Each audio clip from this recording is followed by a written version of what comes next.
Live. You're now live. Beautiful.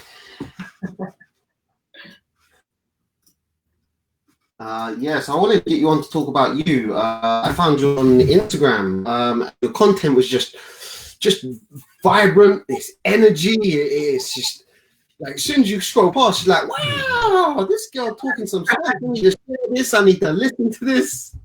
I love that. I love that. Yeah, so that was, I guess, I started this business, launched this one only about a month ago. Even though I've been in business for myself for a little while now. The Rush Coach finally came to life, about 30 days ago.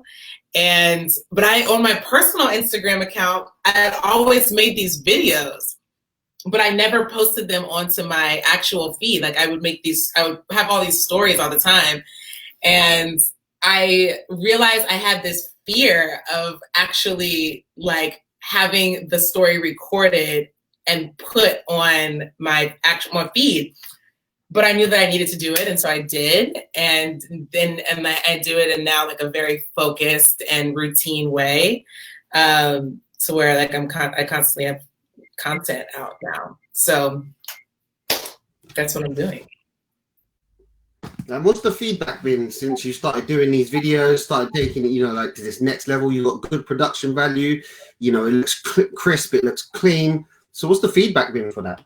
It's been really positive. And I think that, I'm sure that like when you really get into the flow of what you're supposed to be doing and you find that rhythm, it's like, why haven't I been doing this all along, So the feedback has been really positive, and I mean, I've been surprised at how quickly I think I got really good feedback, and in what seems to be like the value that people have gotten out of it, I mean, it has been awesome. So I'm super excited about it.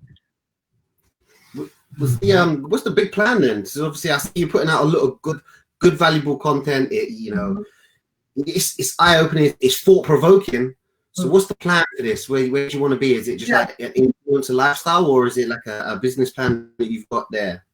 Yeah, so because it is so new, right now I'm covering like a range of things, but it does have that underlying, there's underlying messages of empowerment in there, of confidence, of knowing yourself, of purpose. That underlies a lot of things. And integrity underlies a lot of those messages. Being true to yourself and then being able to present that to the world. So I'm really big on alignment.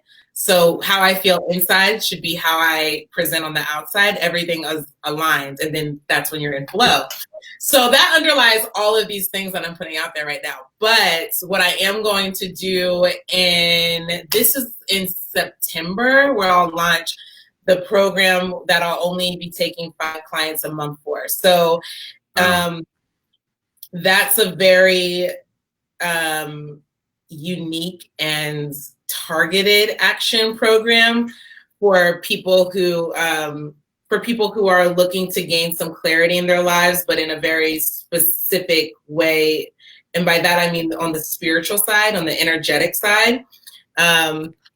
So there's a lot with that. I'm developing that program, but I'm only taking very few people for that, because it takes so much time to work with those people on like those really deep things. And I can't have 70 clients a month doing that to be able to give the quality that it needs. So that's what's happening pretty soon. See, I think that's very nice, because most people online, all these marketers, all these gurus and people who want to help people, they're like, yeah, I've got 2,000 clients. You're like, what? Right. And you've already got it down. Yeah, I think it's the only way that I can see it being. I come back to the word integrity. Like if this is the way that I say that I live my life, then it should be the way that I do my work, which is like very very conscious. So if I have 70 people, 70 unique individuals, and I'm trying to do a different problem for each person, and I'm always have to go back to my dry erase board and work out a whole different game plan, then you're really not getting the depth of service that you need in order to get maximum results. And that's the whole point, is to, my goal is that if you've had 20 therapists in the past and 18 coaches, like, I want this to be your last stop. Meaning that, that I want you to be able to get the depth and the width and the height of the things that you need, and not feel like, okay, I've gotten 25% there, but now I have to go try to gather the other bit, like, I want you to be able to have a full experience. Have you got a lot of interest from that? That's nice that you're taking on just those select clients and you're giving them that kind of last stop. I think that kind of makes you different from everybody else. That's just got to be your standing out point. That's got to be your niche. Like, forget loads of clients, forget good content. It's got to be quality, high value, focused content for that one client, which is unique, which is that kind of screams to me professionalism. And as a client, you'd be like, wow, I'm valued. Yeah, thank you. And that's exactly how I want you to feel. And so that's what you get. So when did you start doing the videos? What was it like when you first started doing videos? So I kind of do, and you kind of do. So I guess, when I was on my personal page, which I haven't been on in months because and that was before the pandemic. I was over it. I was over Instagram. And then I was glad I was off it, because then everything started happening and I was like, this is the last place I want to be, on Instagram. So I was doing videos on that, and it was easy because I knew that the videos were going to disappear after 24 hours. And I also had the I guess, like, the feeling of comfort that it was my personal pages. So it was like people that I knew, or people that had maybe I trained them in the past, like old clients or something, people who already, for the most part, had some sort of vested interest in me. So there's comfort in that. Like, you're like, okay, I'm just doing this for my friends and whatever. When I was starting doing it for Thresh, that was a totally different experience, because this page, this business is with people that I don't know, that don't know me. Like you said, you happen upon my page and it's your first impression of me. And it's like, you have to try to make some sort of judgment about whether this is something that you like, something that you don't, whether you click, whether you don't.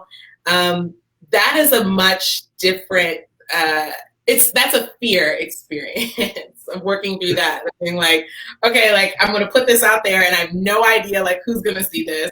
I have no idea what they're going to think. I just have to trust that I'm doing what I'm supposed to be doing and follow your heart and see what happens. I definitely agree with follow your heart. And from my point of view of finding you, I think I found you through probably a hashtag. I always like to find others in the industry, so I probably found you through a hashtag. And then I thought, wow, as I scroll through, I'm like, usual quote, usual junk. Whoa, what's this? This screams professionalism, because you're there, you've got the lighting, you've got the energy, you've got the vibrancy. And then I was like, okay, she must have been doing it for a very long time. And then when I scrolled through the page, I was like, no, man, this doesn't seem like a time on these videos. And I'm like, wow, she's got this nailed already. Yeah, well, thank you. I think that what people see when they come to the page, I think they do have that kind of, they have that thought where it's like, it feels like there's going to be 5,000 posts, because I was very intentional on how I was going to bring the content out.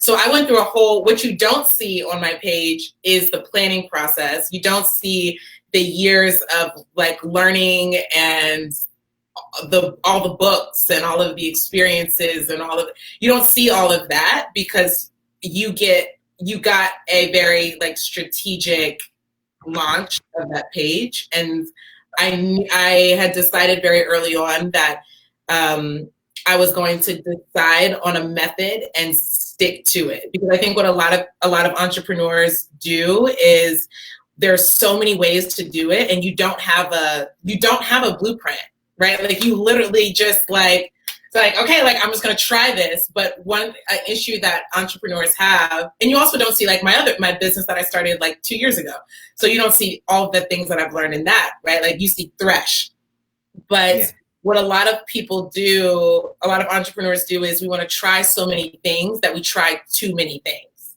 instead of just being like, okay, I'm just going to stick with this way of doing videos. I want the light like this. I want it to be 60 seconds. That's it. I'm not doing a bunch of different, like 10 seconds here, 8 minutes there, 60 seconds. Light is in one place, and just stick with like that flow. And then you kind of can like build around that.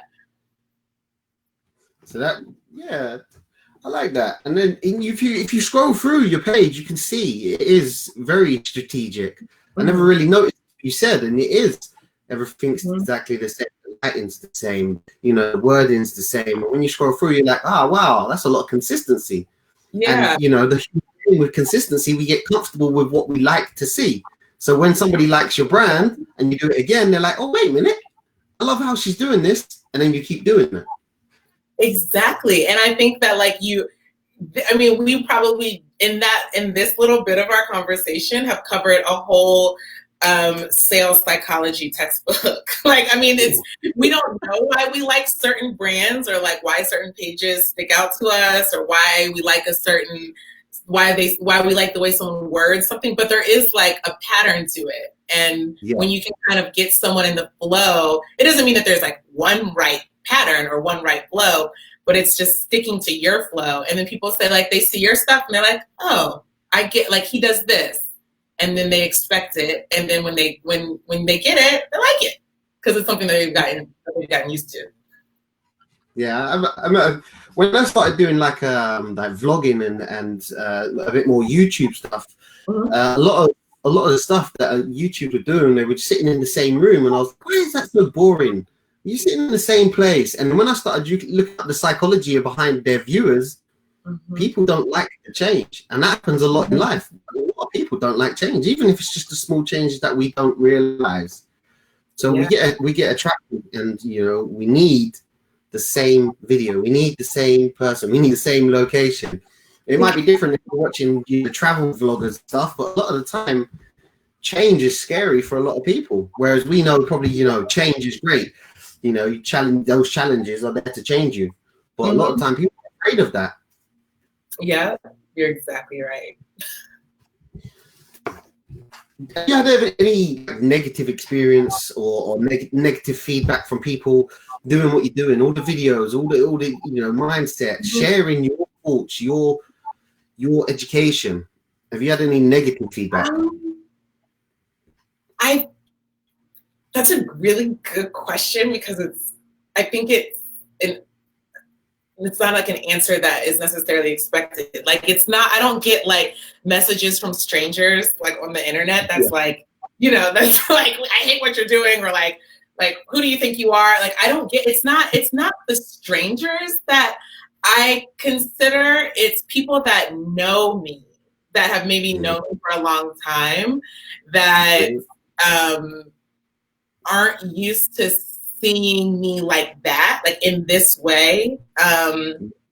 So I think it's more like subtle things that I've experienced with people who you would think really knew me, but don't. Or I think you actually probably just said it best, in that like that change is uncomfortable for people and they don't really know how to adjust. I think a lot of people see that when they start to go off and do their own thing and then make it known. I think a lot of people experience like a sort of pushback from close friends or family members. So I could definitely relate to that one. A lot of the people around you, they're like, what are you doing? That's stupid. Or what are you doing? That's not going to work. Or they just generally don't support straight away, because they just don't see that change in you. You know, you want to change your life. You want to try something new, and they're either going to hate it and talk behind your back like, well, watch this fail, or they're just gonna totally ignore it, and you're like, I'm really doing this. And only when you start reading, or some, you know, they can see some positive change, then they'll actually say, oh, how's that going? Mm-hmm. Most of the time. That's so real. And I think like those feelings of the feelings of like self-doubt that we feel, or insecurity, when we really look at that, we usually can see how others have seeded it into us, and we started to recognize it as our own doubt, when really I think a question that I've asked plenty of times in therapy, like to my clients in therapy,